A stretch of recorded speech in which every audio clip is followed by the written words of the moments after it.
एक रिएक्शन किया था जो कि डिस्टिंग्विश टेस्ट में यूज होता है, वो होता है हिंसबर्ग टेस्ट, और इसके लिए हम हिंसबर्ग रिएजेंट का ही यूज करते हैं। तो मैं ये दोबारा से समझा दूंगी आपको। हिंसबर्ग रिएजेंट के साथ जो रिएक्शन है या जो टेस्ट करते हैं जिसमें हम 1 डिग्री, 2 डिग्री और 3 डिग्री को डिस्टिंग्विश करते हैं, हम वो डिस्कस करेंगे यहाँ पे दोबारा से, ताकि एक बार आपको समझ आ जाए। पहली बात है हिंसबर्ग रिएजेंट, हम इसको बोलते हैं बेंजीन सल्फोनाइल क्लोराइड को। इसको हिंसबर्ग रिएजेंट बोला जाता है। अब इसका रिएक्शन जब 1 डिग्री के साथ होता है तो अलग तरीके से होता है, 2 डिग्री के साथ अलग से होता है, 3 डिग्री के साथ अलग से होता है। तो पहली कंडीशन ये है कि अगर इसका रिएक्शन करना है हिंसबर्ग रिएजेंट का अमीन्स के साथ, तो अमीन्स के पास नाइट्रोजन से कम एक हाइड्रोजन जुड़ा होना चाहिए। तो अगर आप 3 डिग्री अमीन की बात करें, 3 डिग्री अमीन में क्या कोई हाइड्रोजन जुड़ा होता है नाइट्रोजन से? क्या कोई हाइड्रोजन होता है 3 डिग्री नो अमीन मैम। में? No ma'am. जब इसमें कोई हाइड्रोजन नहीं होता, इसका मतलब ये जो 3 डिग्री अमीन है, ये बेंजीन सल्फोनाइल क्लोराइड मतलब हिंसबर्ग रिएजेंट के साथ 3 डिग्री अमीन रिएक्ट नहीं करता है। तो ये रिएक्ट नहीं करता, ये वैसे का वैसा उसी फॉर्म में जो है मिक्सचर में, जो रिएक्शन मिक्सचर आप लेते हैं जिसमें आप बेंजीन और 3 डिग्री अमीन डालेंगे, वो वैसे का वैसा 3 डिग्री अमीन रहेगा, उसे वो जो है कोई रिएक्शन नहीं करेगा इसके साथ। अब बारी आती है ये 1 डिग्री अमीन की। तो जब 1 डिग्री अमीन का रिएक्शन इसके साथ होता है, तो बेटा यहाँ पे सपोज ये मेरे पास 1 डिग्री अमीन है, तो क्या होता है यहाँ पे जो प्रोडक्ट बनता है, यहां से देखिए HCl निकल जाता है, तो ये बन जाता है S double bond O NHR। मतलब ये वाला जो कंपाउंड बनता है, अब ये जो कंपाउंड होता है इसमें अगर आप बात करें इस हाइड्रोजन की जो नाइट्रोजन से जुड़ा हुआ है, क्योंकि कंपाउंड बनने के बाद भी ये जो 1 डिग्री अमीन का ये जो कंपाउंड है, इसमें अभी भी नाइट्रोजन के साथ क्या जुड़ा हुआ है? हाइड्रोजन जुड़ा हुआ है। और ये जो हाइड्रोजन जिस नाइट्रोजन से जुड़ा हुआ है, उससे अगला जो ग्रुप है, वो ये आपका सल्फोनाइल ग्रुप है, which is electron withdrawing group. तो इलेक्ट्रॉन विड्रॉइंग ग्रुप होने के कारण ये जो हाइड्रोजन होता है, it is acidic in nature in this compound. तो ये क्या करता है, ये जो कंपाउंड बना, कब बना? जब 1 डिग्री अमीन का रिएक्शन हमने जो है हिंसबर्ग रिएजेंट के साथ किया। तो ये जो बेटा कंपाउंड बना ना, बिकॉज इसका जो हाइड्रोजन है it is acidic due two electron withdrawing group, sulphonyl group. तो इस वजह से ये जो कंपाउंड है it is soluble in alkali, ये अल्कली में सॉल्युबल हो जाता है। अब सॉल्युबल कैसे होता है वो देख लीजिए यहाँ पे। ये कंपाउंड बनेगा जैसे ही, तो इस कंपाउंड में जब आप KOH डालते हैं, अल्कली डालते हैं, क्योंकि ये कंपाउंड खुद तो सॉल्युबल नहीं होता है, ये बात ध्यान रखिए। अगर मान लो इसमें आपने अल्कली नहीं डाला है, तो ये कंपाउंड घुलेगा नहीं, ये वैसे का वैसा रहेगा उस रिएक्शन मिक्सचर में। लेकिन आप इसमें साथ में KOH भी डालते हैं, तो क्या होगा, ये जो कंपाउंड है ये यहाँ पे सॉल्ट बना लेगा, नाइट्रोजन अपना हाइड्रोजन दे देगा, इसको आप ब्रैकेट में कर दीजिए K+। तो और ये जो कंपाउंड बनेगा आफ्टर रिएक्शन विद KOH, ये जो है ये क्योंकि ये आयनिक इन नेचर है, तो ये क्या होगा, सॉल्युबल होगा। तो आप इसमें जैसे ही अल्कली डालेंगे, KOH डालेंगे, ये जो कंपाउंड बना after reaction of 1 degree amine with sulphone, ये बेंजीन सल्फोनिल क्लोराइड, ये जो कंपाउंड होगा ये सॉल्युबल होगा।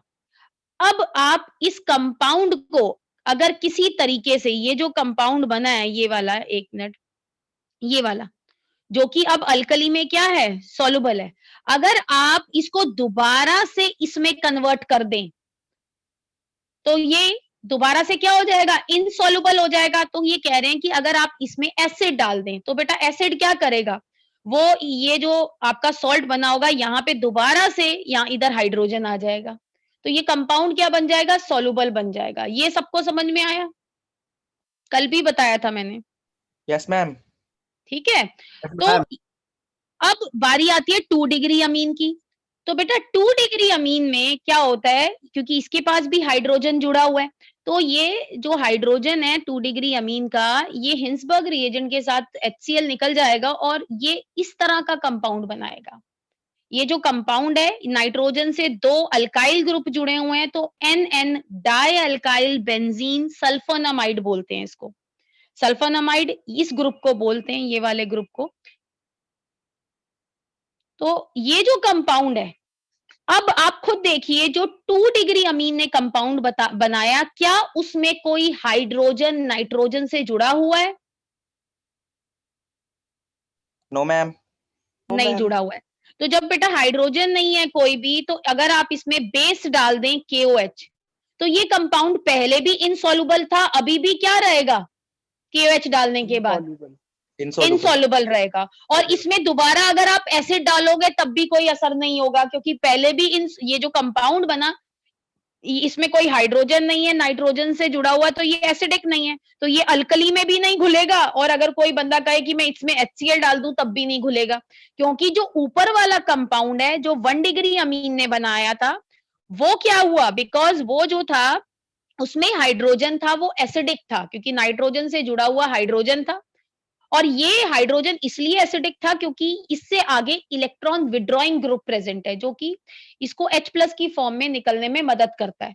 तो जब आप इसको KOH में डालेंगे तो क्या बनता है? सॉल्ट बनता है, जो कि अल्कली में सॉल्युबल है। तो जैसे ही आप इसमें अल्कली डालेंगे, ये घुल जाएगा। और जब आप इसमें दोबारा से क्या करें, एसिड डाल दें, तो क्या होगा, ये दोबारा से उसी कंपाउंड में कन्वर्ट हो जाएगा। तो दोबारा ये क्या हो जाएगा, HCl में फिर इनसॉल्युबल में कन्वर्ट हो जाएगा। लेकिन अगर आप 2 डिग्री अमीन की बात करें, 2 डिग्री अमीन में ये जो कंपाउंड है, ये जो वैसे भी इनसॉल्युबल है, जब आप इसमें अल्कली डालेंगे तब भी इनसॉल्युबल रहेगा, और HCl डालने पे भी कोई फर्क नहीं पड़ेगा। ठीक है। अब लास्ट आता है आपका, लास्ट आता है आपका 3 डिग्री अमीन। तो जो बेटा 3 डिग्री अमीन होते हैं, उनका कोई रिएक्शन नहीं होता है। तो जब रिएक्शन नहीं होता है, तो 3 डिग्री अमीन, आपको पता है 3 डिग्री अमीन जो है वो पानी में इतने सॉल्युबल नहीं होते हैं। तो ये अगर आप इसमें KOH डाल भी देंगे, तो ये जो 3 डिग्री अमीन है, इस पे कोई असर नहीं होगा। KOH भी बेस है और ये जो अमीन्स होते हैं ये भी बेस है, तो इन पे कोई असर नहीं होगा, ये वैसे का वैसा इनसॉल्युबल ही रहेगा। लेकिन अगर आप उसी मिक्सचर में HCl डाल दें, तो ये सॉल्युबल हो जाएगा। क्यों? क्योंकि ये जो 3 डिग्री अमीन होगा, जो वैसे का वैसा रहा, जो रिएक्ट नहीं हुआ, उसने बेटा क्या किया, उसने, क्योंकि HCl एक एसिड है, और उसने क्या किया, उसके साथ सॉल्ट बना लिया। इसकी वजह से इट बिकम, ये जो है पानी में क्या है, सॉल्युबल हो गया। तो लेकिन जो 2 डिग्री अमीन था बेटा, उसके अंदर तो कोई रिएक्शन हुआ था, एक कंपाउंड बना था जो इनसॉल्युबल था, KOH डाला, उसमें भी इनसॉल्युबल था। लेकिन जो 2 डिग्री अमीन का कंपाउंड था, वो HCl में भी नहीं घुला था। लेकिन यहाँ देखिए 3 डिग्री अमीन में कोई रिएक्शन नहीं हुआ, तो वो तो इनसॉल्युबल रहा। तो हमें कैसे पता लगा कि ये जो इनसॉल्युबल चीज है, ये वही 3 डिग्री अमीन है? तो आप उसमें क्या करें, एसिड डाल के देखें। अगर वो घुल जाए, तो हम कह देंगे कि ये 3 डिग्री अमीन है। अगर वो कंपाउंड ना घुले, फिर भी ना घुले, इसका मतलब वो 2 डिग्री ही होगा, जो रिएक्ट होके जिसने सल्फोनामाइड बना लिया होगा। ये समझ में आया सबको? कल भी बताया था मैंने ये चीज, मैंने कहा था दोबारा से हम समझेंगे एक बार। Yes ma'am. Yes ma'am. ठीक है बेटा। अब ये उसी फॉर्म में लिखा हुआ है, इसको तो हम नहीं डिस्कस करेंगे। अब यहाँ देख लीजिए, डिस्टिंग्विश टेस्ट में हम क्या करते हैं। 1 डिग्री अमीन को अगर आप हिंसबर्ग रिएजेंट के साथ शेक करते हैं इन प्रेजेंस ऑफ एक्वस KOH, तो क्या होगा, 1 डिग्री अमीन का रिएक्शन होगा, एक कंपाउंड बनेगा, वो जो कंपाउंड होगा वो KOH में क्या होगा, सॉल्युबल होगा। इसका मतलब आपको क्या मिलेगा, you get a clear solution in KOH। और अगर आप उसमें एसिड डाल दें, तो आपको क्या मिल जाएगा, इनसॉल्युबल कंपाउंड मिल जाएगा दोबारा से। और नेक्स्ट आता है 2 डिग्री अमीन के साथ। तो जब आप 2 डिग्री अमीन में हिंसबर्ग रिएजेंट डालेंगे in presence of excess of KOH, तो 2 डिग्री अमीन का भी रिएक्शन होगा हिंसबर्ग के साथ। जो कंपाउंड बनेगा जब उसमें KOH डालेंगे वो इनसॉल्युबल ही रहेगा KOH में, और एसिडिफिकेशन करने के बाद भी उसकी सॉल्युबिलिटी में कोई फर्क नहीं आएगा। और इसी तरह से बेटा 3 डिग्री अमीन की बात की जाए, 3 डिग्री अमीन पहली बात इनका कोई रिएक्शन नहीं होगा, और जो 3 डिग्री अमीन है वो भी नहीं घुलेगा क्योंकि उसका रिएक्शन नहीं होगा, it will remain as 3 degree amine in KOH solution in insoluble form. लेकिन जब आप इसमें एसिड डालेंगे तो ये क्या हो जाएगा, सॉल्युबल हो जाएगा बिकॉज ऑफ सॉल्ट फॉर्मेशन। जबकि यहाँ पे 2 डिग्री अमीन में हालांकि एक इनसॉल्युबल कंपाउंड बना, वहां पे रिएक्शन हुआ, लेकिन उसमें अगर आप एसिड डालेंगे तो वो इनसॉल्युबल ही रहेगा। ठीक है बेटा, तो ये डिस्टिंग्विश बिटवीन, अभी ये हम एग्जांपल देखेंगे। इसके अलावा ये कपलिंग रिएक्शन, ये हालांकि मैं पहले करा चुकी हूँ जब मैंने डाइजोनियम सॉल्ट करवाए थे, उसमें मैंने कहा था कि एक कपलिंग रिएक्शन है, ये डिस्टिंग्विश बिटवीन में हम यूज करेंगे। कपलिंग रिएक्शन पहली बात, कौन कौन इसको एजो डाई टेस्ट भी बोल देते हैं, क्योंकि इसमें डाई बनती है जिसमें एजो ग्रुप होता है। एजो ग्रुप किसे बोलते हैं, इसको, दिस इज एजो ग्रुप, ये एजो ग्रुप होता है। तो बेटा क्या होता है, जो भी फिनॉल्स होते हैं या एनिलिन होते हैं, जिनकी पैरा पोजीशन, पैरा फ्री होती है, फ्री मतलब पैरा पोजीशन पे कोई सब्स्टिट्यूशन नहीं हो रखी है, ज्यादा सिर्फ हाइड्रोजन यहाँ पे प्रेजेंट है, तो जिनकी पैरा पोजीशन फ्री होती है, अगर आप उनमें उनका रिएक्शन बेंजीन डाइजोनियम सॉल्ट के साथ करें इन एसिडिक और बेसिक मीडियम, मीडियम आपका एसिडिक और बेसिक चलेगा, तो क्या होता है बेटा, तो यहां पे एजोडाई बनती है विच इज ऑरेंज और येलो इन कलर। तो ये भी एक डिस्टिंग्विश टेस्ट हो सकता है कि एनिलिन जो है, ये आपका एनिलिन है, एनिलिन जो है बेटा, अगर आप इसमें इसका रिएक्शन बेंजीन डाइजोनियम क्लोराइड के साथ करें, ये मतलब ठीक है मैं पूरा नहीं लिख रही हूँ, इन प्रेजेंस ऑफ अ बेस और एसिड, तो येलो डाई बनती है। तो हमें ये स्ट्रक्चर चाहे ना भी पता हो, लेकिन हमें ये पता होना चाहिए कि फिनॉल और एनिलिन जिनकी पैरा पोजीशन फ्री होती है, they can also give azo dye test. ठीक है बेटा, नेक्स्ट आता है आपका एक और डिस्टिंग्विश बिटवीन, आपको ध्यान होगा मैंने कराया था, मैंने कहा था कि जो फिनॉल होते हैं जिनकी तीनों पोजीशन, दोनों ऑर्थो एक पैरा फ्री होती है, अगर आप इसमें ब्रोमीन वाटर डालें तो ये जो है ट्राई सब्स्टिट्यूटेड प्रोडक्ट बनाता है, यहाँ पे भी Br, यहाँ पे भी Br और यहाँ पे भी Br, और इसका होता है व्हाइट पीपीटी। तो आप स्ट्रक्चर चाहे आपको ना आता हो तो आप इतना ध्यान रखें कि व्हाइट पीपीटी आता है। ये जो ट्राई सब्स्टिट्यूटेड प्रोडक्ट बनता है, ट्राई ब्रोमो जो फिनॉल बन रहा है, इसका व्हाइट पीपीटी होता है। ऐसे ही बेटा अभी हम आगे करेंगे, जो एनिलिन होता है, एनिलिन में भी अगर आप ब्रोमीन वाटर डालेंगे तो इसमें भी ये जो ग्रुप होता है, ये हम आगे डिस्कस करेंगे, ये बहुत ज्यादा एक्टिवेटिंग होता है, तो इसमें भी ट्राई सब्स्टिट्यूटेड प्रोडक्ट बनता है, इधर भी Br ऑर्थो, दोनों ऑर्थो पे Br और एक पैरा पे। ये जो प्रोडक्ट होता है it is also insoluble in water, ये भी व्हाइट पीपीटी देता है, तो ये भी एक डिस्टिंग्विश टेस्ट हम जो है यूज कर सकते हैं। तो अब एक दो एग्जांपल देख लेते हैं। ये ना आपका जो एनसीईआरटी है ना, उसमें क्वेश्चन नंबर 2 है जो एक्सरसाइज का है। पहला क्वेश्चन देखिए, ये कह रहे हैं आपको डिस्टिंग्विश करना है मिथाइल अमीन एंड डाइमिथाइल अमीन को। देखिए अगर आपको स्ट्रक्चर नहीं पता है कोई बात नहीं डिस्टिंग्विश बिटवीन में, पर यहाँ ध्यान रखिए ये कैसा, दोनों ही अमीन है, ये कैसा अमीन है, ये 1 डिग्री अमीन है, ये 2 डिग्री अमीन है। तो जब आप 1 डिग्री को 2 डिग्री से डिस्टिंग्विश करें तो हिंसबर्ग जो है थोड़ा लेंथी लगता है, तो सिंपल सा है, कौन सा लिखेंगे हम, कार्बाइल अमीन रिएक्शन। तो हम क्या करेंगे, जो 1 डिग्री अमीन होता है, जब आप इसमें क्लोरोफॉर्म और इथेनॉलिक KOH के साथ आप इसको हीट करेंगे, you will get a smell of isocyanide, foul smell of isocyanide. ठीक है, फाउल स्मेल ऑफ आइसोसाइनाइड। वहीं अगर आप 2 डिग्री का रिएक्शन करें क्लोरोफॉर्म और अल्कोहलिक KOH के साथ और उसको हीट करें, then there will be no reaction. ये सबको समझ में आया कि अगर 1 डिग्री हो, दोनों अमीन में से एक 1 डिग्री हो तो हम ये वाला टेस्ट यूज करेंगे। हिंसबर्ग तो हम ज्यादातर तब यूज करेंगे जब एक 2 डिग्री हो और एक 3 डिग्री हो। ये समझ आ गया सबको? Yes, ma'am.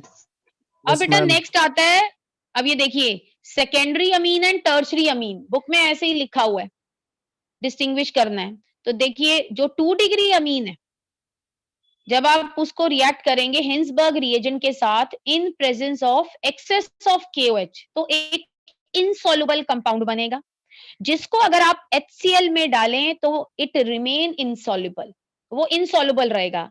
वहीं जब आप 3 डिग्री अमीन का रिएक्शन करें हिंसबर्ग रिएजेंट के साथ in presence of excess KOH, तो कोई भी रिएक्शन नहीं होगा।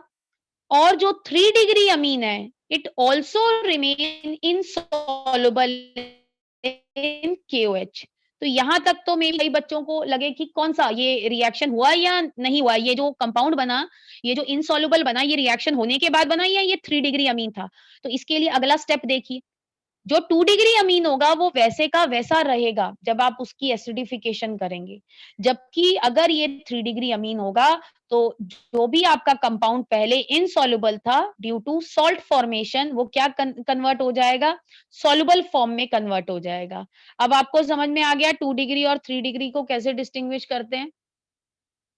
Yes, ma'am.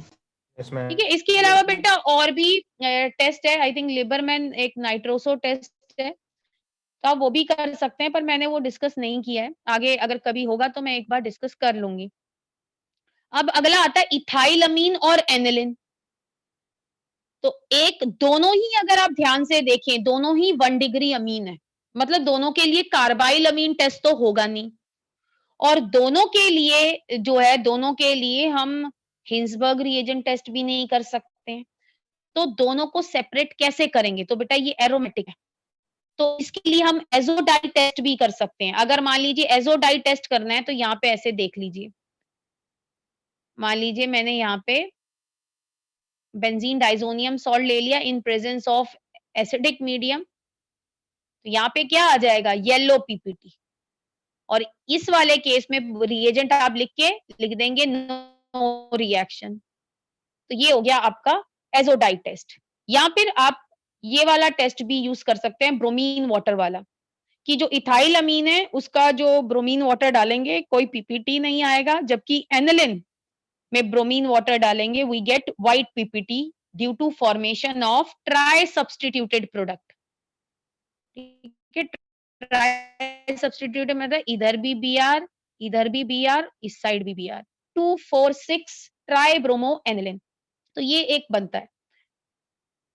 क्योंकि कई बच्चे ये सोचते हैं शायद हमें मान लो आपको हिंसबर्ग रिएजेंट टेस्ट भूल गए, तो हम बस उसी से डिस्टिंग्विश कर सकते हैं। नहीं, बहुत सारे और टेस्ट हो सकते हैं जिससे आप डिस्टिंग्विश कर सकते हो। अब नेक्स्ट आता है बेटा एनिलिन एंड बेंजाइलअमीन। अब एनिलिन किसको बोलते हैं? इसको। बेंजाइल, बेंजाइल किसको बोलेंगे? CH2 NH2। अब आपको इसको डिस्टिंग्विश करना है। पहली बात दोनों ही 1 डिग्री हैं। दूसरी बात ये जो है दोनों को कार्बाइल अमीन से नहीं कर सकते, हिंसबर्ग से नहीं कर सकते। क्यों? दोनों 1 डिग्री हैं। नेक्स्ट आता है इन दोनों में और क्या फर्क है? ये फर्क आपने अपने माइंड में सोचना है। कोई बच्चा कहे कि मैं पेपर में ये लिख दूं ये एरोमेटिक है, ये जो है ये एरोमेटिक नहीं है तो मुझे मार्क्स मिल जाएंगे, तो आपको मार्क्स नहीं मिलेंगे। मतलब आपको एक ऐसा टेस्ट लिखना पड़ेगा जिसकी कोई ऑब्जर्वेशन हो। मान लो आप वैसे ही कोई टेस्ट लिख दे जो जिसकी कोई ऑब्जर्वेशन नहीं है, कोई पीपीटी नहीं आ रहा, कोई स्मेल नहीं आ रही है, तो आप वो टेस्ट नहीं लिख सकते। ऐसा टेस्ट लिखिए जो आप लैब में परफॉर्म करके डिस्टिंग्विश कर सकें। टेस्ट ट्यूब के अंदर क्या बना, अगर मान लो कोई इंडिकेशन ही नहीं है, कोई ऑब्जर्वेशन ही नहीं आ रही है, कुछ बना तो था, रिएक्शन तो हुआ लेकिन समझ ही नहीं आया, देखकर थोड़ी ना पता लगता है रिएक्शन। क्या टेस्ट ट्यूब के अंदर पता लग जाता है ये मॉलिक्यूल्स रिएक्ट हुए हैं? पता लग जाता है क्या? No, test ma'am. ट्यूब में नहीं ना पता लगता। No, तो ma'am. उसके लिए हमें कैसे पता लगता है कोई रिएक्शन हुआ है? मान लो कोई पीपीटी आया होगा, कोई स्मेल आई होगी गैस की, कोई उसमें से बबल्स निकले होंगे, ब्रिस्क एफर्वेसेंस आई होगी, तो इस तरह से पता लगता है। तो बेटा ऐसा टेस्ट देना होता है। तो अब आप खुद देखिए, इसके लिए हम 2 तरीके यूज कर सकते हैं। एक एज़ोडाई टेस्ट भी कर सकते हैं। जो बेटा एज़ोडाई टेस्ट है वो एनिलिन देता है, बेंजाइलअमीन नहीं देता है। एक तो ये कर सकते हैं। दूसरा हम क्या कर सकते हैं, ब्रोमीन वाटर वाला टेस्ट। जो एनिलिन है वो व्हाइट पीपीटी देगा, जो बेंजाइल अमीन है वो कोई पीपीटी नहीं देगा। और बाकी आप एजोडाई टेस्ट भी कर सकते हैं, दोनों का रिएक्शन बेंजीन डाइजोनियम क्लोराइड के साथ करें इन प्रेजेंस इन जो है एसिडिक मीडियम।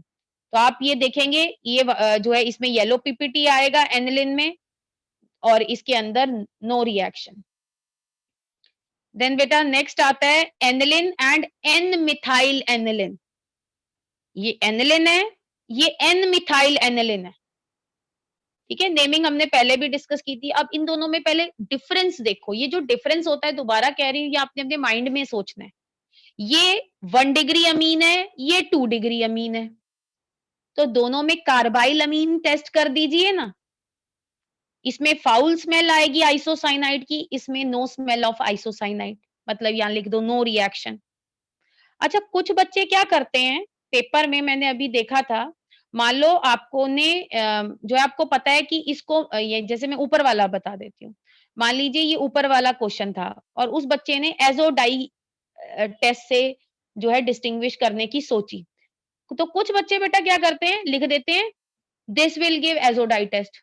अब टेस्ट क्या है हमें बताओ तो सही, और दूसरा देगा या नहीं देगा उसका भी तो जिक्र करो।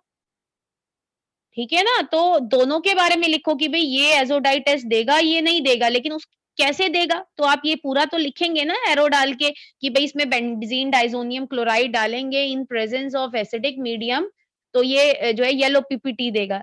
ये लिखने से नहीं चलेगा कि एजोडाई टेस्ट। कुछ बच्चे एजोडाई टेस्ट वर्ड लिख दिया, तो उससे मार्क्स नहीं मिलेंगे। पूरा ऑब्जर्वेशन लिखिए क्या रिएजेंट डाला, और क्योंकि मैं रिएक्शन नहीं बोल रही हूँ आपको लिखने के लिए, किसी का फॉर्मूला लिखने के लिए नहीं बोल रही हूँ, मैं ये बोल रही हूँ रिएजेंट का नाम लिख दीजिए, फॉर्मूला नहीं पता नाम लिख दीजिए, और जो ऑब्जर्वेशन आई है, कोई पीपीटी बनी है, कोई स्मेल आ रही है पर्टिकुलरली गैस की, या कोई उसमें से कोई आपको निकल रहे हैं, कोई बबल्स निकल रहे हैं, उस तरह की कोई ऑब्जर्वेशन है, तो वो आप मुझे बताइए। ये सिंपल एजोडाई टेस्ट लिखने से आपको मार्क्स नहीं मिलेंगे। ठीक है, और दूसरे के बारे में भी जिक्र कीजिए, भाई अगर ये देता है तो इसके बारे में तो आपने बताया नहीं ना, ये देता है या नहीं देता है, तभी तो डिस्टिंग्विश होगा। ठीक है, ये वो वाले डिस्टिंग्विश नहीं है।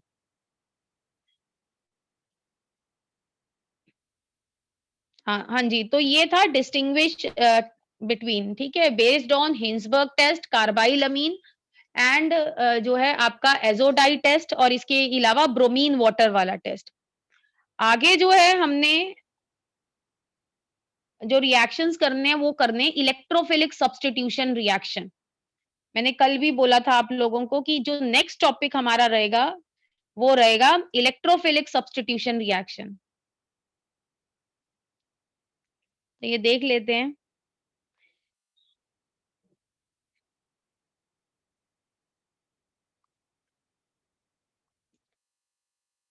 ये लास्ट टॉपिक है इस चैप्टर का, इलेक्ट्रोफिलिक सब्स्टिट्यूट, और ये बहुत इंपॉर्टेंट है। जितनी भी कन्वर्जन आती है ना एनिलिन की, इसमें ये बहुत इंपॉर्टेंट है। ये भी मैं आपको बता दूंगी, आपको खुद ही समझ में आ जाएगा। पहली बात, ये जो टेस्ट है, ये जो रिएक्शन है, सॉरी, ये सिर्फ एरोमेटिक अमीन देते हैं और कोई नहीं देते हैं। बाकी अगर आप एनिलिन का रेजोनेटिंग स्ट्रक्चर बनाओ तो इस तरह से बनते हैं कुछ, है ना, यहाँ से लोन पेयर होता है, ये लोन पेयर इधर डोनेट करते हैं। इसका मतलब ये जो NH2 ग्रुप है, इसमें प्लस आर इफेक्ट है या माइनस आर इफेक्ट है? ये बेंजीन रिंग को इलेक्ट्रॉन डोनेट कर रहा है, तो इसमें प्लस है या माइनस है? Plus R. Plus R. ठीक है, एनिलिन में ये जो NH2 ग्रुप है ना बेटा, इसमें प्लस आर इफेक्ट है, लेकिन जो फिनाइल रिंग है वो तो खींच रही है ना, तो यहाँ फिनाइल रिंग की नहीं NH2 की बात हो रही है। कोई बच्चा ये कहे कि मैम ये जो फिनाइल रिंग है इसका क्या इफेक्ट है, तो इसका तो उल्टा ही है ना, ये तो खींच रही है, ये तो माइनस कर रही है, लेकिन ये जो NH2 ग्रुप है it has plus are effect. ठीक है, तो इसकी बात कर रही हूं मैं, तो प्लस आर इफेक्ट है, और ये जो आपका रेजोनेंस की वजह से ऑर्थो, पैरा, ऑर्थो, इन पोजीशंस पे इलेक्ट्रॉन डेंसिटी बढ़ी या घटी? बड़ी बढ़ी, क्योंकि माइनस चार्ज आ गया, तो इलेक्ट्रॉन डेंसिटी बढ़ गई। और आपको ये समझ में आना चाहिए इलेक्ट्रोफिलिक सब्स्टिट्यूशन रिएक्शन में, ये मैंने बेंजीन बनाई है सिंपल, इसमें क्या होता है, ये यहाँ पे हाइड्रोजन है, तो इसमें क्या होता है H प्लस निकल जाता है, उसकी जगह पे कोई इलेक्ट्रोफाइल आके लगता है। इलेक्ट्रोफाइल का मतलब है इलेक्ट्रॉन लविंग स्पीशीज, और आपको पता होना चाहिए इलेक्ट्रॉन लविंग स्पीशीज कहाँ लगेगी, जहां इलेक्ट्रॉन ज्यादा होंगे या कम होंगे, ज्यादा होंगे। ज्यादा होंगे। तो ज्यादा। इसीलिए हाँ, इसीलिए जो इलेक्ट्रोफाइल है या तो वो ऑर्थो पे लगेगा या पैरा पे लगना प्रेफर करेगा, ठीक है। तो aniline is ortho para directing. पूरे चैप्टर्स में जहां पे फिनॉल भी कराया, क्लोरोबेंजीन भी कराया, सबका आंसर सेम ही है, all are ortho para directing. तो उसका आंसर क्या था, because electron density increases at ortho and para position due to resonance. Then एक बड़ी इंपॉर्टेंट चीज आती है, वो ये आती है कि ये जो बेटा NH2 ग्रुप होता है ना, ये NH2 group, it is powerful activating group. इसमें जो R इफेक्ट होता है ना, ये बहुत ज्यादा डोमिनेटिंग होता है, और R इफेक्ट की वजह से देखिए, जो आपका ये अगर बेंजीन के साथ X लगाओ, क्लोरोब्रोमोआइडो, तो इस ग्रुप में प्लस R इफेक्ट तो है ही, लेकिन इसमें इस ग्रुप में माइनस आई इफेक्ट भी होता है, और माइनस आई इफेक्ट जो होता है वो ज्यादा डोमिनेटिंग होता है। इसकी वजह से ये क्या करता है, ये एक्टिविटी नहीं होती है, मतलब ये एक्टिव नहीं करता है। हाँ, प्लस आर की वजह से ऑर्थो पैरा डायरेक्टिंग जरूर होता है, पर ये ज्यादा एक्टिवेटिंग नहीं होता है। It is less reactive than benzene toward electrophilic substitution reaction. लेकिन अगर बेटा आप सपोज एनिलिन की बात करें, एनिलिन के अंदर ये जो ग्रुप होता है ये एक्टिवेटिंग होता है, हाईली एक्टिवेटिंग होता है। क्यों होता है, बिकॉज इसमें प्लस आर इफेक्ट बहुत ज्यादा डोमिनेटिंग होता है, जिसकी वजह से ये क्या करता है, ऑर्थो पैरा और ऑर्थो पोजीशन को बहुत ज्यादा क्या कर देता है, एक्टिवेट कर देता है। तो इसलिए जो ये जो एरोमेटिक अमीन होते हैं ना, जब इनका रिएक्शन किया जाता है, तो जब जैसे आपने देखा होगा एनिलिन का रिएक्शन जब ब्रोमीन वाटर के साथ किया तो ट्राई सब्स्टिट्यूटेड प्रोडक्ट बना। तो ये बेटा इतने ज्यादा जो होता है एक्टिवेटिंग ग्रुप होता है कि जब आप इसकी ब्रोमिनेशन जैसे कर रहे हैं तो सिंगल सब्स्टिट्यूशन नहीं मिलती, या ऑर्थो या पैरा नहीं मिलता है, इसमें ट्राई सब्स्टिट्यूटेड प्रोडक्ट मिलता है। अगर आप कहें सिर्फ ऑर्थो ब्रोमो एनिलिन मिल जाए या सिर्फ पैरा ब्रोमो एनिलिन मिल जाए तो वो नहीं मिलता है। तो मोनो सब्स्टिट्यूटेड प्रोडक्ट मिलना थोड़ा मुश्किल होता है। यूजुअली जो है आपको 2,4,6 ट्राई सब्स्टिट्यूटेड प्रोडक्ट मिलता है because of its highly activating effect, ठीक है। तो यहां पे आप ब्रोमिनेशन देख सकते हैं, अगर आप ब्रोमीन वाटर इसमें डालते हैं तो क्या आता है, ट्राई सब्स्टिट्यूटेड प्रोडक्ट मिलता है। क्योंकि जो NH2 ग्रुप है वो डोमिनेटिंग है, तो नंबरिंग इसके कार्बन से स्टार्ट करेंगे ना, तो 2, 3, ये 4, ये 5 और ये 6। एक मिनट में इसको थोड़ा और ढंग से लिख दूं। ये 1 है, 2, 3, 4, 5 और ये 6। 2, 2, 4, 6 ट्राई ब्रोमो एनिलिन, और ये व्हाइट पीपीटी देता है। तो ये टेस्ट भी हमने बताया था। अब मान लो कोई बच्चा कहता है कि मैम कन्वर्जन आ जाए मान लो, और मुझे जो है मुझे पेपर में बोला हो कि आपने सपोज कि आपने पैरा ब्रोमो एनिलिन बनाना है, तो मैं कैसे बनाऊंगा, क्योंकि जब मैं उसमें ब्रोमीन वाटर डालूंगा, क्योंकि ये जो ग्रुप है ये काफी एक्टिवेटिंग है, ये तो OH से भी ज्यादा एक्टिवेटिंग होता है, तो ये ग्रुप काफी एक्टिवेटिंग है, क्योंकि आपने फिनॉल में भी देखा था यही होता है। पर लेकिन ये जो ग्रुप होता है ये उससे भी ज्यादा एक्टिवेटिंग होता है। तो ये कोई बच्चा